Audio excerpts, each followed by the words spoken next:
So hi everyone and welcome to my channel creative space.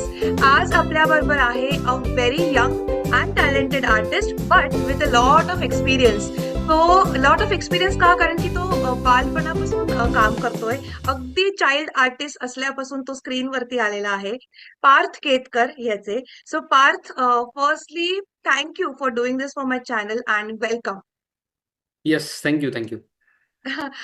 Parth, आता तुझे current आणि upcoming projects कुठले आहेत? एक brief introduction about yourself जर तुला लोकांना सांगायचं असेल तर प्लीज. येस, आत्ता नुकतंच कलर्स मराठी ह्या वाहिनीसाठी मी पिंगा ग पोरी पिंगा ही मालिका केली. त्याचा शेवटचा एपिसोड आता नुकताच प्रक्षेपित झाला, ज्याच्यामध्ये मी एका हिंदी भाषिक मुलाचं काम करत हो. होतो, जो इंदोरवरनं आलाय, मुळात मुंबईत राहायला. आणि त्या पात्राची गंमत मला शूट करताना खूप अनुभवायला अशी मिळत होती की मी स्वतः मराठी घरात वाढलेला असलो किंवा मराठी काय म्हणतो पुस्तकांशी किंवा मराठी चित्रपटांशी अ, ह्याबद्दलचं वाचन किंवा बघणं जरी माझं असलं तरी मला ते पात्र साकारताना असं दाखवायचं होतं की मला अजिबातच मराठी येत नाहीये. हा. आणि तोडकं मोडकं मराठी अगदी बोलायचं होतं मला त्या संपूर्ण मालिकेच्या स्पॅनमध्ये. तर ते माझ्यासाठी सुरुवातीला चॅलेंजिंग होतं, पण नंतर खूप मजा यायला लागली, कारण माझे काही हिंदी भाषिक मित्रमैत्रिणी आहेत ज्यांना खरोखरच नाही बोलता येत इतकं स्पष्ट मराठी, आणि पण ते प्रयत्न करत असतात. तर तसं काहीसं ते पात्र होतं. तर आत्ता हे नुकतंच संपलेलं काम. आणि येऊ घातलेलं काम पहिलं म्हणजे एका चित्रपटात मी काम केलं ज्याचं नाव कब्बशी असं आहे. या. वैभव चिंचाळकर दिग्दर्शित ती फिल्म आहे, ज्याच्यात निर्मिती सावंत आहेत, पूजा सावंत आहेत. माझाच मित्र ऋषी मनोहर त्याच्यात प्रमुख भूमिका करतो आहे. आणि इतर बरेच दिग्गज कलाकार सुद्धा त्याच्यामध्ये आहेत. तर त्याच्यामध्ये मला काम करायची संधी मिळाली. आणि सगळ्यात पहिली गोष्ट म्हणजे जवळपास 5 वर्षानंतर मी कॅमेरासमोर काम करत होतो. म्हणजे त्याच्या अगोदर मी 1-2 चित्रपट केले. पण सलग 2 वर्ष माझं एक व्यावसायिक नाटक चालू होतं, चार चौघी नावाचं. ज्याचे आम्ही 2 वर्षात 350 प्रयोग केले. सो आमचे जवळपास एक दिवसाआड असे रोज आमचे शोज चालू होते 2 वर्षात. त्यामुळे येऊ घातलेलं काम हे. आणि दुसरं, लिखाणाची काही कामं माझी सुरू आहेत. म्हणजे मी अ, लेखन करतो हे माझ्या जवळच्या काही मित्रमैत्रिणी, नातेवाईक किंवा कलाकार मित्रमैत्रिणींना माहिती आहे. पण ते अजून प्रेक्षकांसमोर किंवा वाचकांसमोर आलेलं नाहीये. मी जवळपास 20 लघुकथा लिहिलेल्या आहेत, ज्यांचं आता मला पुस्तक रूपात प्रकाशन करण्याचा माझा मानस आहे. त्याच्या बाबतीतलं प्लॅनिंग सुद्धा सुरू आहे. ते कधी होईल, कसं होईल याच्या बाबतीत ठोस माझ्याकडे काही उत्तर नाहीये. परंतु त्याच्या भोवतीचं प्लॅनिंग आता सध्या सुरू आहे. त्याच बरोबरीने मी film and television institute of India पुण्यात जे आहे, तिथे मी 2024 मध्ये स्क्रीन रायटिंगचा कोर्स पूर्ण केला, 24-25 ह्या कालावधीत.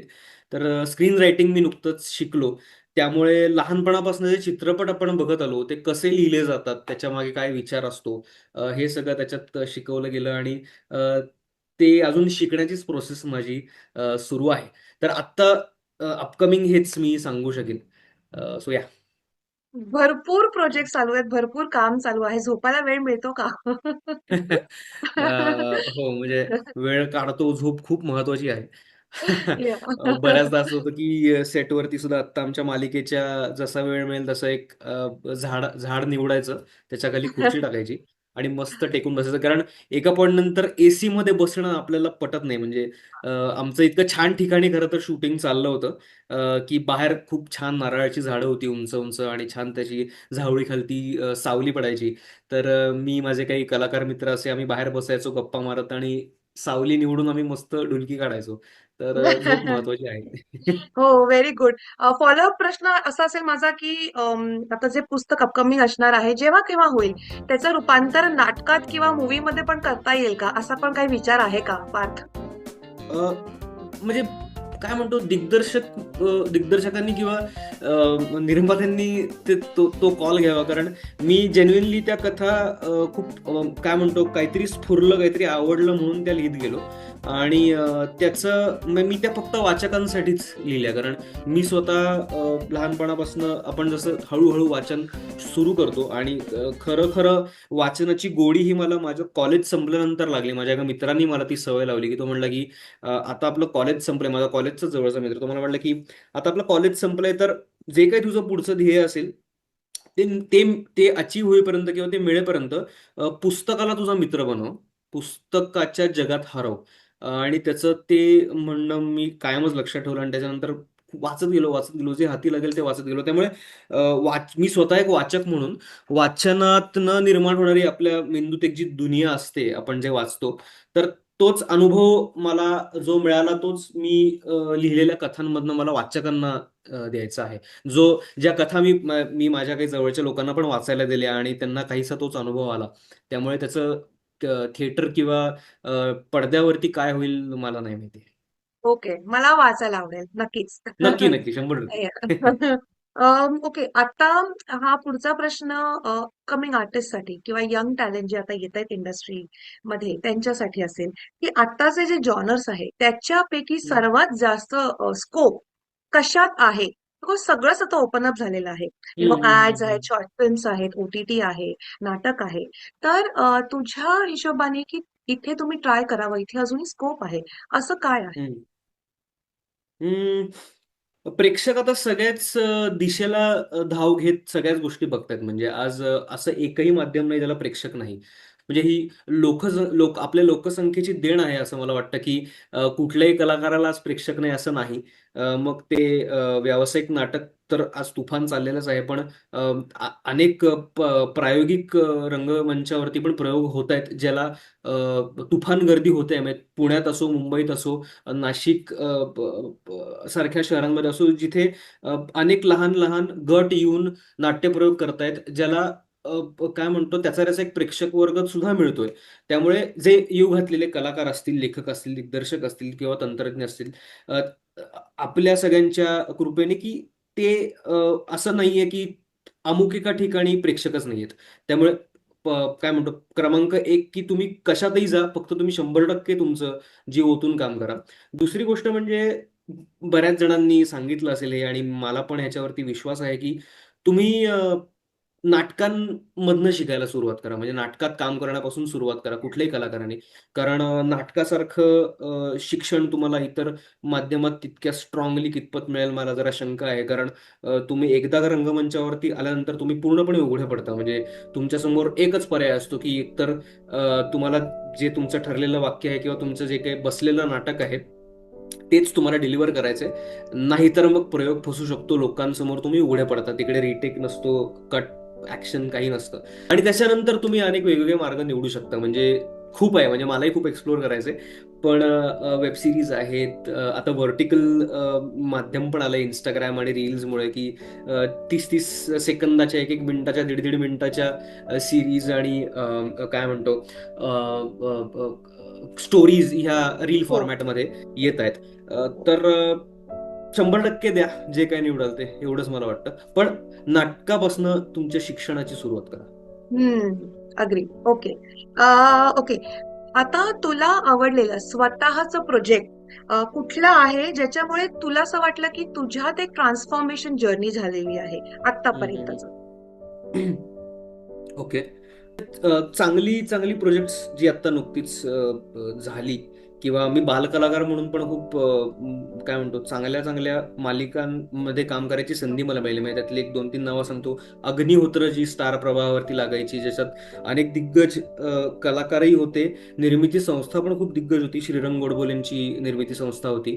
त्याच्यामध्ये सतीश राजवाडे सर दिग्दर्शनाला होते. श्रीरंग गोडबोले सर होते. प्रतिमा कुलकर्णी मॅम होत्या. त्याच्यानंतर मकरंद माने दादा, जो आता म्हणजे कागरपासनं अनेक त्यांनी मोठे मोठे सिनेमे नॅशनल अवॉर्ड विनिंग केले, किंवा विनोद लवेकर दादा असतील. सो ही तेव्हा काय म्हणतो उभरते सगळे दिग्दर्शक आणि प्लस काही नावाजलेली पण लोक होती अग्निहोत्र या मालिकेच्या दरम्यान. अवंतिका नावाच्या मालिकेत पण मला काम करायची संधी मिळाली, ज्याच्यात पण अनेक मोठे मोठे कलाकार होते. स्मिता तळवलकर जी यांचं प्रोडक्शन हाऊस होतं. चारचौघी नाटक आता माझं पहिलंच व्यावसायिक नाटक आणि ते फारच तुफान चाललं. पण ह्या सगळ्या कलाकृतींमध्ये मला खरोखर शिकवणारी कलाकृती ही एक मालिका होती. सोनी मराठीवरती ती लागायची. स्वराज्य जननी जिजामाता नावाची. ज्याचे निर्माते होते खासदार डॉक्टर अमोल कोल्हे सर. आणि ते शिकवण्याचं ते ते महत्वाची माझ्यासाठी यासाठी होती की त्याच्यामध्ये माझ्याबरोबरचे जे सगळे कलाकार होते ते सगळे नवोदित होते, म्हणजे सगळेच नवीन होते. त्याच्यात मग पहिले जे आम्ही 5-6 महिने त्याचं चित्रीकरण केलं त्याच्यामध्ये कलाकारांपासनं, दिग्दर्शनाच्या टीमपासनं, प्रोडक्शन हेड्सपासनं, मग ते काय म्हणतो लाईन प्रोड्युसर्सपासनं, तिकडचे लाईट, स्पॉट, काय म्हणतो मेकअप, कॉस्ट्युम, ही जी सगळी टीम होती सगळी तरुण लोक असल्यामुळे खरोखर, आणि भोरला शूटिंग व्हायचं, भोरच्या राजवाड्याला. एका सहलीला गेल्यासारखे किंवा पर्यटनाला गेल्यासारखे आम्ही सगळी तरुण मंडळी शूटिंगला जायचो. खूप मजा मस्ती व्हायची, विचारांची देवाणघेवाण व्हायची, एकमेकांचं बघून आम्ही शिकत होतो. तर तो प्रोजेक्ट खरोखर माझ्यासाठी काय म्हणतो एक शिक्षण देणारा होता, की तिथे मी काही गोष्टी शिकलो, की काय करायला पाहिजे, काय नाही करायला पाहिजे. तिथे बऱ्याच काळानंतर मी कॅमेरासमोर काम करत होत असल्यामुळे त्यातल्या काही टेक्निक्स मला शिकायला मिळाल्या. आणि म्हटलं जसं की तरुण लोकच सगळी आसपास असल्यामुळे तरुण एनर्जी होती खूप आमच्या आसपास, आणि मी मला वाटतं एक 7-8 महिने ते काम होतं माझं. तर तो काळ मी खूप एन्जॉय केला आणि ती बरीच लोक आजही संपर्कात आहेत. तर तो प्रोजेक्ट मला खूप जवळचा होता. Okay, thank you for sharing that Parth. आता मला विचारायचं होतं again from a young perspective, की खूप लोक खूप लवकर नर्वस होतात या हम्म. इंडस्ट्रीमध्ये आल्यानंतर. तर what suggestion do you have to give them, की कधी कधी काम मिळत नाही, कधी कधी पैसे मिळत नाही वेळेवरती. हम्म. तुम्ही जर मुंबईत किंवा पुण्यात तुम्ही स्थायिक असाल तर गोष्ट वेगळी असते, विथ युअर फॅमिली मेंबर्स तुम्हाला फायनान्शियल हम्म. सपोर्ट असतो तर खूप वेगळी गोष्ट असते. बट असे खूप लोक आहेत जे खूप नर्वस होतात आणि they have taken extreme steps over few हम्म. इयर्स. आणि तुमच्या माहितीतले काही लोक असतील तर तुम्ही अशा लोकांना काय सजेशन द्याल? प्रॅक्टिकली आता म्हणजे तू जसं म्हणतेस तसं प्रॅक्टिकल राहणं गरजेचं आहे. ह्या गोष्टीची माहिती तुम्हाला आधीपासून असणं गरजेचं आहे, की हे क्षेत्रच असं आहे की जिथे अनिश्चितता खूप आहे. आज काम आहे तर उद्या नाहीये. हे जर तुम्ही स्वतःच्या मनाला आधीपासूनच सांगून ठेवलं की म्हणजे आता आजच्या काळात तर म्हणजे फक्त कला क्षेत्रच नाही तर म्हणजे खूप काय म्हणतो चिंतेची गोष्ट आहे की आज ज्या त्या ठिकाणी सतत भीती आहे की माझा ले ऑफ होईल का काय, हो. किंवा मला आज काम असेल का नाही. कारण अ, मी जवळनं या गोष्टी आज बघतोय, कारण माझे अनेक शाळा शाळा कॉलेजचे मित्र म्हणा, किंवा आता माझी बायको सुद्धा आय टी क्षेत्रातच आहे. तर त्यांच्या गप्पांमध्ये सतत मी या गोष्टी ऐकत असतो, ज्या पूर्वी कदाचित फक्त कला क्षेत्राबद्दल बोलल्या जायच्या, त्या आज अगदी सर्व क्षेत्रांमध्ये लागू होतात. तर अ, तरी देखील तिथे थोडं स्ट्रक्चर आहे, तिथे कॉर्पोरेट स्ट्रक्चर आहे. त्यामुळे कला क्षेत्रात येण्या अगोदर तुम्हाला या गोष्टीची जाणीव, किंवा तुम्ही स्वतःशी खोटं बोलू नका की नाही नाही माझं सगळं भारीच होईल. बेबी स्टेप्स घेणं खूप गरजेचं आहे. मला असं वाटतं की म्हणजे एक खूप बेसिक नियम असतो की आता एखादी तुम्ही मालिका करत असाल तर तुमचं जे काही पेमेंट असतं ते एक साधारण 3 महिन्याच्या कालावधीनंतर येतं. मग एक क्रेडिट पिरियड असतो त्याला, एक 90 दिवसांचा. तर बऱ्याच जणांना ही चूक करताना मी बघितली की काम सुरू झालंय, 2-3 दिवसच झालेत आणि ते काहीतरी खूप मोठी घसघशीत खरेदी करतात कुठल्या तरी गोष्टीची, ईएमआय काढून, लोन काढून. तर अशा गोष्टी, अशा चुका शक्यतो करू नका. मला मान्य आहे की आपलं म्हणजे हे जे कलाक्षेत्र आहे ते फार दिखाव्याचं आहे. म्हणजे तुम्ही कसे वागता, म्हणजे तुम्ही तुमचं राहणीमान कसं आहे, तुम्ही कुठलं वाहन वापरता, तुम्ही कुठे राहता, ह्या अनेक गोष्टी मॅटर करतात. परंतु त्या केव्हा मॅटर करतात, जेव्हा तुम्हाला याची चिंता नाही की उद्या माझ्याकडे काम आहे का नाही. तुम्ही जर का आत्ता अशा स्टेजला असाल, की तुम्हाला रोज ही चिंता लागून राहिली, की उद्या माझ्याकडे काम आहे का नाही? उद्या माझं काय होईल या क्षेत्रात? तर अशा स्थितीमध्ये तुम्ही बेबी बेबी स्टेप्स घेणं खूप गरजेचं आहे. कुठलीही मोठी उडी, हा मला असं म्हणतो, ती मला तसं म्हणते, या प्रेशरखाली न येता तुमचं मन जे सांगतंय, तुमचं गट फिलिंग जे आहे, तुमचं इन्स्टिंक्ट जे तुम्हाला सांगतंय, तेच करावं. आणि मला रोज बिझी राहायचंय म्हणून मी येईल ते काम करीन, वाटेल ते काम करीन. मग ते कितीही वाईट असलं, तर असं शक्यतो करू नये कुठल्याच कलाकारांनी. साधारण कामाचा अंदाज घ्यावा. त्या कामाची क्वालिटी काय आहे? ते काम तुम्हाला काय देणार आहे? तुमच्यात काय इनपुट होणार आहे का चांगला? ह्याचा साधारण अंदाज घेऊन तुम्ही कुठल्या लोकांबरोबर काम करणार आहात, ह्याचा साधारण अंदाज आणि आराखडा काढूनच ते काम स्वीकारावं.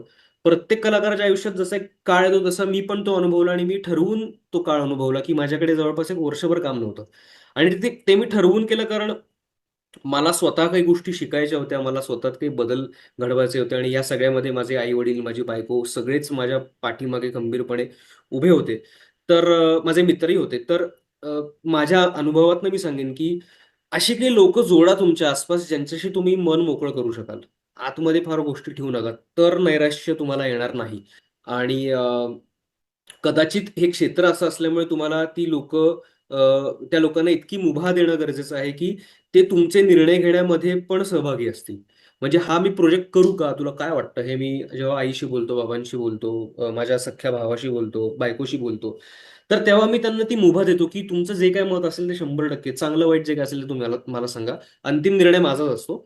पण ही काही लोक निवडणं, प्रत्येक कलाकारांनी, मग तो कोणी असेल, अभिनेता, लेखक, दिग्दर्शक कोणी असेल, त्याने हे निवडणं गरजेचं आहे असं मला वाटतं. या, agreed, correct. Thank you for that suggestion. कारण काय झालंय ना, की अम, काही काही लोकांचे फॅमिली मेंबर्स समजदार हम्म, असतात किंवा त्या हम्म, बॅकग्राऊंडचे असतात. काही लोक हम्म, जे हम्म, घरी न सांगता आलेले असतात, हम्म, बाहेरचे लोक जे आलेले हम्म, असतात, हम्म, त्यांच्याकडे खूप हम्म, कमी ट्रस्टवर्दी लोक असतात. So do you hmm. Also suggest की त्यांनी काउन्सिलरकडे हो. जावं, who can be very much neutral about hmm, their opinion, who will not जज हम्म. देम? हो, हो, हो, हो. नाही, 100% नाही. मेडिकल हेल्थ म्हणा किंवा काउन्सिलरची किंवा सायकोलॉजिस्टची हेल्प घेणं गरजेचं आहे. कारण ती लोक अशी असतात जे जे भावना बाजूला ठेवून तुमच्याशी बोलू शकतात, जे तुम्हाला काही प्रॅक्टिकल आणि कर्ट निर्णय घ्यायला सांगू शकतात. तर हा एक मार्ग झालाच. पण एक दुसरा सल्ला जो मी पण म्हणजे माझ्या चुकांमधनं शिकलो, तो असा की जेव्हा केव्हा आता एखादी व्यक्ती जर तुम्हाला असं म्हणत असेल की मी तुला काम देतो, पण त्याच्या अगोदर तू मला अमुक अमुक एक रक्कम भर माझी फी म्हणून, तर त्या क्षणी त्या व्यक्तीपासून दूर निघून जा.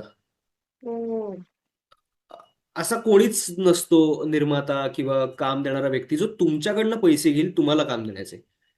जर का तुम्ही एखाद्या निर्मात्यासाठी किंवा एखाद्या कास्टिंग डिरेक्टरसाठी काम करणार असाल, तर पैसे तुम्हाला येणं गरजेचं आहे, ना की तुमच्या खिशातनं जाणं गरजेचं आहे.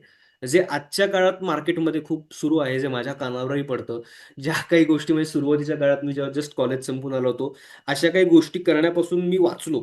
अर्थातच कारण माझे सीनियर मित्र माझ्या संपर्कात होते, माझे बाबा असल्यामुळे. तर ह्या काही चुका होतात, त्या होऊ देऊ नका. तुम्ही हे बघा, तुम्ही वर्कशॉप करत असाल तर गोष्ट वेगळी आहे. वर्कशॉपमध्ये तुम्हाला काही गोष्टी शिकायला मिळतात. परंतु जेव्हा एखादा कास्टिंग डायरेक्टर किंवा कोणी असेल, मग तो डायरेक्टर असेल किंवा हल्ली ते काय म्हणतात त्यांना, कमिशन घेणारी लोक असतील, तुमच्या कामाचे तुम्हाला पैसे मिळाले पाहिजेत, ना की समोरचा व्यक्ती मला काम देतो म्हणून मी त्याला एक XYZ रक्कम दिली पाहिजे, असं मला कोऑर्डिनेटर्स वाटतं. बेसिकली. हा. Coordinators coordinators. हा. ओके. Okay, fine. आता माझा पुढचा प्रश्न असेल पार्थ, की एखादा सोशल कॉज जर तुला सपोर्ट करायचा असेल किंवा तू सपोर्ट करत असशील, जे लोकांनी त्याच्यावरती लक्ष द्यायला हवं, असा कुठला पॉइंट आहे का किंवा प्रश्न आहे का that you would like to share?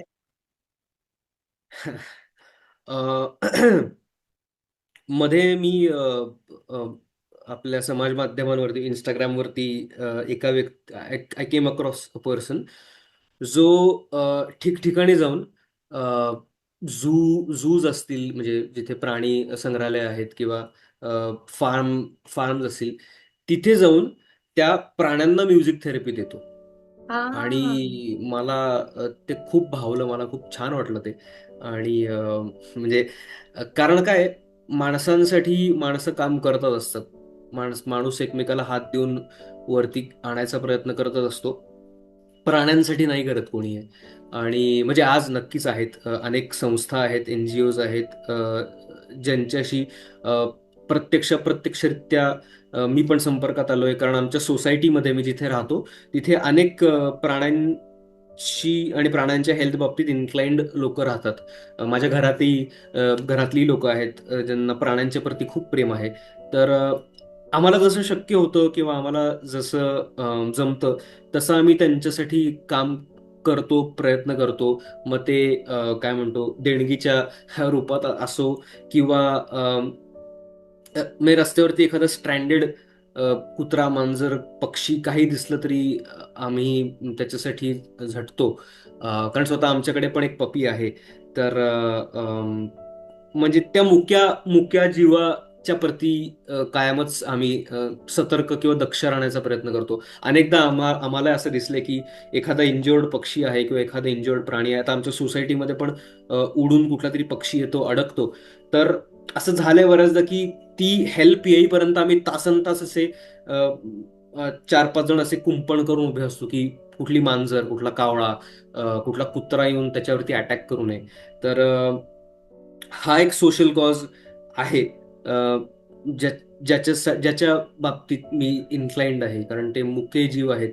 तर त्यांची काळजी, कारण आपल्यामुळेच त्यांना त्रास होतो. खरं तर बघितलं तर नॅचरल ऑर्डर आपण खूप डिस्टर्ब करतो आहोत, माणूस प्राणी म्हणून. त्यामुळे हा सोशल कॉज आहे. Very different, very nice Parth. Thank you for hmm. Sharing that. आता तू 2 शॉर्ट फिल्म्स डिरेक्ट केलेस. ओके. पुढे डिरेक्शनच्या लाईन मध्ये जायचं असं काही आहे का तुझं प्लॅनिंग, किंवा व्हॉट डू यू थिंक? आत्ता तरी नाही, कारण मी माझे दिग्दर्शक मित्रांना बघितलंय. दिग्दर्शकांच्याकडे किंवा दिग्दर्शनासाठी लागणारं जे टेम्परामेंट आहे ते माझ्याकडे तसं नाहीये. कारण कॅप्टन ऑफ द शिप असणं या. काही सोपी गोष्ट नाहीये. म्हणजे तुम्ही दिग्दर्शनाचा कोर्स करून आलात आणि आता मी दिग्दर्शक झालो असं होत नाही. कारण आपल्या भारतातल्या या सगळ्या शूटिंगचं कल्चर खूप वेगळं आहे. आणि त्यातून चित्रपट बनवणारे दिग्दर्शकांचं तर मला खूप कौतुक वाटतं. कारण इतका सगळा संच पुढे घेऊन जायचा असतो. सिरियल डिरेक्टर्सकडे किमान एक वाहिनी असते मागे, खंबीरपणे उभी असते. एखादा चॅनल खंबीरपणे त्यांच्या पाठीमागे उभं असतं. पण चित्रपट दिग्दर्शकांपुढे तो चित्रपट रिलीज होऊन चालेपर्यंत रोजचा संघर्ष असतो. रोज त्यांना प्रश्न पडत असतो की माझ्या या बेबीचं, प्रोडक्टचं काय होईल. तर अ, तशी मनोवस्था माझी नाहीये, अजून तरी नाहीये, बनली नाहीये. कारण इतक्या सगळ्या लोकांना पुढे घेऊन जाणं, त्याच्यात पूर्णपणे गुंतून राहणं, बुडून राहणं, हे खरंच कमेंडेबल आहे, जे सगळे मित्र दिग्दर्शक माझे करतायत ते. त्यामुळे कदाचित म्हणजे अभिनय तर लहानपणापासूनच करत होतो, पण थोडासा माझा स्वतःत मग्न होण्याची एक वृत्ती असल्यामुळे, की मी थोड्या काळानंतर अलूफ होतो, ड्रिफ्ट होतो, माझा माझा असतो. म्हणून कदाचित मी वाचन आणि वाचनातनं लिखाण ह्या मार्गाकडे वळलो. कारण ते माझा माझा एका कागदावरती मी उभी केलेली दुनिया असते. आणि ती सुरुवातीला माझ्यापुरती उभी राहते आणि मग ती सगळ्यांसाठी ओपन होते. त्यामुळे दिग्दर्शन मी जे अ, शाळा, कॉलेज आणि कॉलेज नंतर पण एक नाटक बसवलं होतं मी. तिथपर्यंत जे केलं, त्याच्यानंतर मी विचार नाही केला दिग्दर्शनाचा. Okay, okay, okay. Entertainment industry बद्दल आता खूप लोक ओपन अप झालेली आहेत, थॉट प्रोसेस वाईज असो. पण अम, तुला असं काही वाटतं का की हा बदल घडावा अजूनही इंडस्ट्रीमध्ये, की हे बरोबर नाही चालत आहे? असं काही पॉइंट, असे कुठले पॉइंट्स आहेत का पार्थ? ओके. ज्या चुकीच्या गोष्टी आहेत त्याच्याबद्दल तर लोक व्होकल झालेलीच आहेत. म्हणजे ते काय म्हणतो, पैसे स्त्रियांना, डिलेड. हा, हा, पैसे पैसे डिलेड डिले किंवा आणि म्हणजे त्या फूड सगळ्या गोष्टी फूड आज वगैरे. हा. आहेतच समोर. किंवा हा. स्त्रियांना सुद्धा त्यांचे काही हक्क म्हणण्यापेक्षा अम, आजही ना कुठेतरी म्हणजे मी नशिबाने मी केलेल्या प्रोजेक्ट्समध्ये हा अनुभवला नाही, पण मी आसपास जे बघतो की अ, अ, म्हणजे आजही सेक्सिझम आहे, मी बघितलंय. म्हणजे काही निर्णय हे ठळकपणे पुरुषच घेतात आणि स्त्रियांना डावललं जातं. हे मी ऐकलंय. अर्थात मी जे प्रोजेक्ट्स केले ते फारच चांगले होते, जिथे इक्वालिटी होती आणि अ, किंबहुना काही-काही वेळेला महिलांचं जास्त काय म्हणतो प्राबल्य मी अनुभवलं, की महिलांची मतं जास्त स्ट्राँग होती. एनिवे, पण मला असं वाटतं, की जो मेकर्सचा किंवा एस्पेशली जे निर्माते तयार होत आहेत कुठलेही प्रोडक्ट्स करण्यासाठी, तर सगळ्या लोकांचं ते एकत्रित प्रोडक्ट असेल, अशी जेव्हा एक व्हिजन तयार होईल, तेव्हा ते प्रोडक्ट खूप चांगल्या पद्धतीनं बाहेर येईल. म्हणजे जे अनेक चांगले चित्रपट चालले या गेल्या अनेक वर्षांमध्ये, त्याच्यामध्ये आपण बघितलंय, की जे निर्माते, दिग्दर्शक, कलाकार, लेखक जे आहेत, ते सगळेजण त्याच्यात इन्व्हॉल्व्ड होते. सगळेजण त्याच्यात उतरून कामं करत होते. ज्या क्षणी असं होतं, की एक्स-वाय-झेड प्रोजेक्टला कलाकार बाबा फक्त पैसे कमवायला आलाय, की नाही मी माझं शूटिंग करणार आणि निघून जाणार. किंवा दिग्दर्शक म्हणतो की माझं आता फक्त नाव लागणार आहे, मग पिक्चर कसा का होईना, एक पिक्चर फक्त रिलीज होते, जे काय असेल ते. किंवा प्रोडक्शन मधले जे कोणी हेड्स असतील, ते असं म्हणत असतील की नाही नाही ह्याच्यातनं आपण म- कुमार्गाने, वेगळ्या मार्गाने पैसे कमवायचा प्रयत्न करूया. ह्या गोष्टी जेव्हा होतात, तेव्हा बिचाऱ्या त्या निर्मात्याचं नुकसान होतं आणि प्रेक्षकांपर्यंत तो पिक्चर रडत खडत कसा तरी पोचतो. आणि मग ना प्रेक्षक त्याचा चांगला अनुभव अनुभव म्हणजे आस्वाद घेऊ शकतात, ना त्या निर्मात्याला त्याचा काही फायदा होतो. आणि प्रोडक्ट म्हणून ते फार ऑड येतं सगळ्यांसमोर. त्यामुळे एवढंच मला वाटेल, म्हणजे ह्या काय म्हणतो एंटरटेनमेंट क्षेत्राचा एक छोटासा भाग म्हणून मी सांगतो की जेव्हा केव्हा मी माझ्या बाजूनी एखादा प्रोजेक्ट करत असेल, तर मी त्याच्यात 100% गुंतून राहण्याचा प्रयत्न करतो. ज्या क्षणी मी असं काम करायला लागेन की नाही नाही मी फक्त माझा पेचेक घ्यायला जातोय, ह्याच्याशी माझा फार काही संबंध नाही, त्या क्षणी मला वाटतं मी फसीन कुठेतरी. तर असं प्रत्येक क्षेत्रातल्या त्या व्यक्तीने प्रयत्न करावा, तरच हे टिकून राहील. असं वाटतं मला. हो, आणि it as you rightly sed, ते स्क्रीनवरती दिसतं. म्हणजे आता हम्म, आम्हालाही ॲज अन ऑडियन्स ती क्वालिटी कळते. जरी हम्म, छोटा रोल असेल, कॅमिओ असेल किंवा छोटं एनिथिंग, जर तो कॅरेक्टर तुम्ही करेक्ट केलं, तरच ते तो अपील होणार आणि पुढे मगच तुम्हाला बरोबर. प्रोजेक्ट्स मिळणार. सो या, ओके, ओके. माझा पुढचा प्रश्न असा असेल पार्थ, की तुझा ओपिनियन अबाउट सोशल मीडिया काय आहे? Okay. There are pros and cons, but what is your opinion? हा. अ, मी मॉडरेटली ऍक्टिव्ह आहे. हम्म. जाणून बुजून निर्णय घेतला मी हा. मला म्हणजे जे करतात ते खूपच भारी करतात. पण मी अजूनपर्यंत रील फॉर्मॅट एक्सप्लोअर नाही केलाय, जो आजच्या घडीला खूप बूम मध्ये आहे. मी माझे काही पर्सनल आयुष्यातले क्षण आणि कामाच्या निगडीत काही गोष्टी असतील तर तेवढ्याच शेअर करतो. पण इंस्टाग्रामचा रील फॉर्मॅट म्हणून मी अजून एक्सप्लोअर केलेला नाहीये. कदाचित करीन, माहित नाही. पण तो खूप क्रेझी आहे, म्हणजे त्याचं फॉलोइंग खूप क्रेझी आहे. म्हणजे सोशल मीडियावरती ऍक्टिव्ह असलेल्या लोकांचं फॉलोइंग इमेन्स आहे आणि मला ते बघून खूप भारी वाटतं की. पण मला असं वाटतं की ती थोडीशी एन्क्रोचमेंट आहे आपल्या पर्सनल Yes. लाईफमध्ये होऊ शकते, की मी जर का रोज माझ्या घरातल्या लोकांना घेऊन किंवा माझ्या जवळपासच्या लोकांना घेऊन एखादं रील करत असेल, तर थोडंसं माझं पर्सनल आयुष्य आणि ते प्रोफेशनल आयुष्य ह्याच्यामधली जी लाईन आहे ती निघून जाईल का, ह्याची भीती मला वाटते, म्हणून मी ते करत नाही. पण जे करतात ते अफलातून करतात. कारण मी पण अनेक काय म्हणतो इंस्टाग्राम जे प्रोफाईल्स आहेत किंवा जे ऍक्टर्स आहेत त्यांचे व्हिडिओज बघून मी पण तुफान हसतो आणि मला पण ते खूप एन्जॉय करायला आवडतं. तर हा, मग मी मॉडरेटली वापरतो. आणि मग मी मध्ये जॉन अब्राहम, हा जो आपला सगळ्यांचा लाडका अभिनेता आहे, त्याचा एक छोटासा व्हिडिओ, त्याची एक मुलाखत ऐकत होतो, तेव्हा तो असं म्हणाला की माझ्याकडे इंस्टाग्राम नाहीये, माझ्याकडे स्मार्टफोनच नाहीये, माझ्याकडे कीपॅडचा फोन आहे, जो मी माझ्यासाठी म्हणून वापरतो. आणि बाकी जे काही सगळं तुम्ही माझ्या सोशल सोशल मीडियावरती बघताय, ते मी एक मॅनेजर नेमला आहे व्यक्ती, ती व्यक्ती ते सगळं टाकत असते. तर मला असं झालं की हे किती क्रेझी आहे, की त्यांनी त्याचं पर्सनल आयुष्य इतकं असं सेफगार्ड करून टाकलंय की त्याला काय चाललंय जगात किंवा अ, ह्याच्याबद्दल तो माहिती स्वतःला खूप लिमिटेड पद्धतीने देतोय. म्हणजे अम, आजही आपल्या आसपास अनेक लोक, म्हणजे तू पण बघितले असतील, ज्यांच्याकडे इंस्टाग्राम, फेसबुक काही नाहीच आहे, पण तरी ते ओके आहेत, म्हणजे ते छान जगतायत आयुष्य. आता हो. अर्थात आपल्याला कदाचित, कारण आपण ह्या अशा क्षेत्रात आहोत की जिथे आपल्याला ते असणं गरजेचं आहे, कारण आपण लोकाभिमुख क्षेत्रात आहोत, की आपलं काय चाललंय हे आपण सांगितल्याशिवाय काही गोष्टी होणार नाहीत. पण कदाचित मी जर काही क्षेत्रात नसतो, तर माझ्याकडे नसलं असतं इंस्टाग्राम, फेसबुक.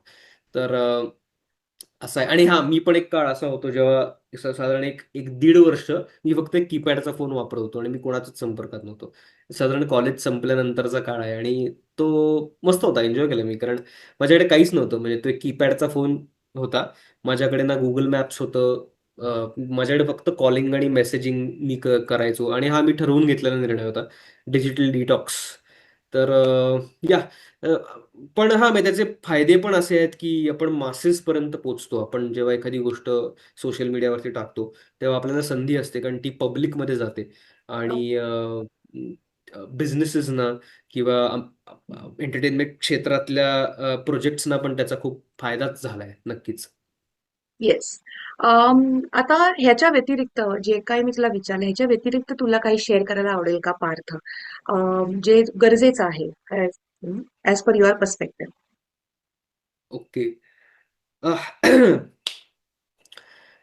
अम, आता एंटरटेनमेंट क्षेत्राशी निगडीत काही गरजेच्या गोष्टी ज्या मला उशिरा कळल्या खूप, त्या ह्याच की वाचा, म्हणजे वाचावं खूप. वर्ल्ड व्ह्यू तुम्हाला मिळतो त्याच्यातनं आणि तुम्ही एका वेगळ्या दुनियेत ट्रान्सफॉर्म होतात. ती जागा तीच असते, पण वेगवेगळी पुस्तकं जशी आपण हातात घेत जातो तसं आपण त्या त्या जगात उतरतो. मग ते फिक्शन असो, नॉन फिक्शन असो, काही असो. आणि वेल रेड लोक कमी कमी होत चाललीत. हे दुःखाची गोष्ट आहे खरं तर. वाचनाबद्दलचं महत्त्व कमी कमी होत चाललंय. लायब्ररीज अनेक बंद पडत आहेत. तुम्ही नका घेऊ, पेपर बाउंड बुक्स नका घेऊ, पण तुम्ही कशावर तरी वाचा, पण वाचा. तुम्ही अभिनय क्षेत्रात असाल तर विविध प्रकारचे सिनेमे तुम्ही बघा.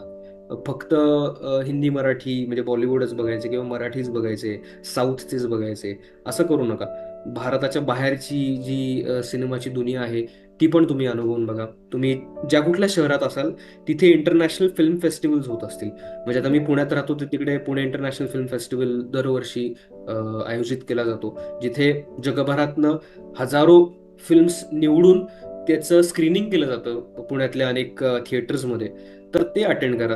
अम, त्यालाच जोडून एक म्हणतो की सगळ्याच फिल्म्स चांगल्या नसतील किंवा सगळ्याच फिल्म्स तुम्हाला आवडणार आहेत, सगळ्याच फिल्म्स तुम्हाला समजणार नाहीत, परंतु आता फिल्म व्ह्युईंग ही पण एक कला झाली. म्हणजे ते पूर्वी लोक जे 3-3 साडेतीन तासाच्या फिल्म्स ना, म्हणजे मुघले आझम असो किंवा आणि मोठे मोठे सिनेमे असो, ज्याला बसायचे, कारण दुसरी हा, व्यवधानच नव्हती. आता जो सेकंड हा. स्क्रीन झालाय, म्हणजे आता मी एक फिल्म किंवा वेब सिरीज बघतोय आणि हातात फोन स्क्रोल करतोय, तर हे खूप वाईट आहे. म्हणजे आपण स्वतःचा पण अपमान करतोय, जे समोर कलाकृती सादर केली जाते त्याचा पण अपमान करतोय. तर तसं करू नका. वेगवेगळ्या प्रकारच्या फिल्म्स बघा, नाटकं बघा. आत्ता सध्या मराठी नाटकं खूपच कमाल चालू आहेत. हो. म्हणजे इतकी इतकी लोकांचा कमबॅक झालाय परत थिएटरवरती की मला बघून खूप आनंद होतोय. ज्येष्ठ कलाकार पण आहेत, तरुण कलाकार पण आहेत, माझे काही परिचयाचे मित्र पण आहेत त्याच्यामध्ये. माझ्या घरातच काय म्हणतो, गायनाचा आणि म्युझिकचा वारसा असल्यामुळे मी लहानपणी तबला वाजवायचो.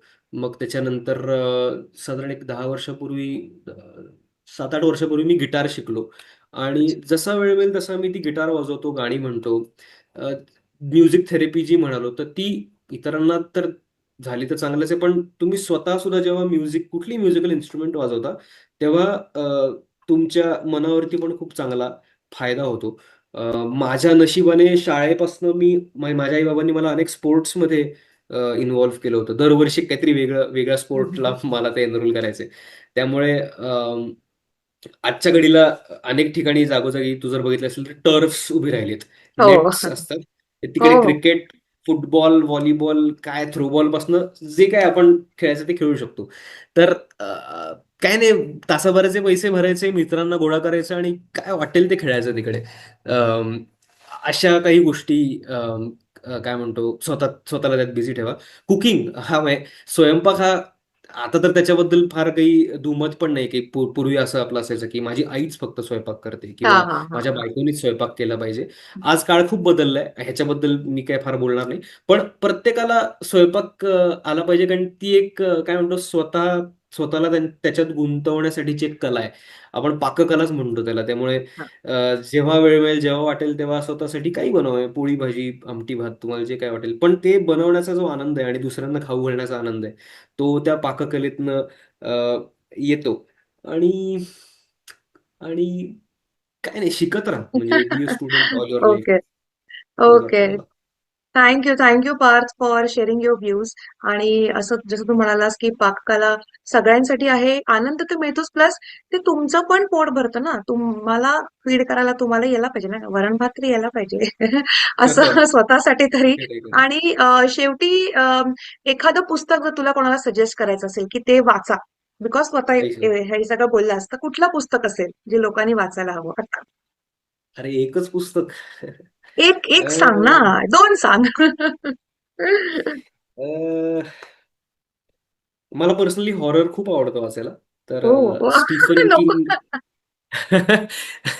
स्टीफन किंग हा जो रायटर आहे, हां. तर त्याची बरीच वाचली पुस्तकं, पण त्याचं इट इट नावाचं जे पुस्तक आहे अच्छा. त्याच्यावरनं फिल्म्स फिल्म्स येस. म्हणजे 1200 पानाचा तो असा एक ठोकळा आहे, म्हणजे ती एक वीट आहे मोठी 1200 हो. पानांची जड. तर मी वेडा झालो होतो ते वाचताना. आणि म्हणजे मला थांबवता येत नव्हतं स्वतःला. ते मी वाचतच चाललो होतो. म्हणजे मला असं होतं की जर का नॉव्हेल असेल आणि त्या नॉव्हेलवरनं फिल्म झाली असेल, तर मी आधी ते पुस्तक वाचतो आणि देन आय चूज की मला बघायची का नाही फिल्म. हे खूप जणांचं असेल असं. म्हणजे हॅरी पॉटर हेड्स तर आहेतच त्यांचं असं हो. की पुस्तक हो, भारी का आहे. फिल्म भारी. तर म्हणजे मला पुस्तकं आवडतात हॅरी पॉटरची. पण एनिवे, बरोबर. तर ते इट वाचा. आणि दुसरं पुस्तक मी एक सजेस्ट करीन. शांताराम नावाचं एक पुस्तक आलं होतं. ग्रेगरी डेव्हिड रॉबर्ट्स नावाचा एक ऑस्ट्रेलियन रायटर आहे. तर त्यांनी फिक्शनल पुस्तक होतं ते. पण त्यांनी असंच दाखवलं होतं की ऑस्ट्रेलियातनं एक सुटून आलेला फ्युजिटिव्ह, मला आता आठवत नाही, मला वाटतं तो बोटीतनं बसून प्रवास करत करत धारावीत येऊन राहतो. हो. आणि त्याच्यानंतर तो धारावीत कसा सर्व्हाइव्ह होतो, एक ऑस्ट्रेलियन व्यक्ती. म्हणजे तो दिसताना फिरंगच असतो, पण तिथले कोणाकोणाशी त्याची मैत्री होते. मग पार तो कुठल्या कुठल्या गँग्समध्ये इन्व्हॉल्व्ह होतो. तो अफगाणिस्तानात जातो. तिथल्या ट्रायबल्स आणि काय म्हणतो टेररिस्ट ग्रुपमध्ये त्याला काय म्हणतो खेचलं गेलं. म्हणजे असे ते खूप क्रेझी त्याची जर्नी आहे. आणि त्याच्यात अख्खी मुंबई एक्सप्लोर होते. मुंबई एक शहर. आणि मला वाटतं 80-90चा काळ येतो. तर ते वाचताना मी खूप मी काय म्हणतो ट्रान्सपोर्ट झालो होतो. टाइम ट्रॅव्हल सारखा वाटला मला तो, हां. की 80-90च्या काळात कसं असेल मुंबईत झालेलं आणि एका फिक्शनल व्ह्यूनी. तर ते शांताराम नावाचं पुस्तक, त्याच्यावरती मला वाटतं ची सिरीज आली. ऍपल टीव्हीनी त्याच्यावरती एक वेब सिरीज केली, ती आली आहे अवेलेबल आहे. पण पुस्तक वाचा सिरीज बघण्यापेक्षा. Okay. Yeah. So thank you Parth for sharing your views. आणि इतका छान कंटेंट आपला झालेला आहे आणि लोकांपर्यंत तू छान माहिती पोहोचवली आहेस. So thank you once again for doing this for my channel. Yes. Thank you so much. Thank you and all the best for yeah. Everything. Yeah. Thank you. Bye bye. Thank you.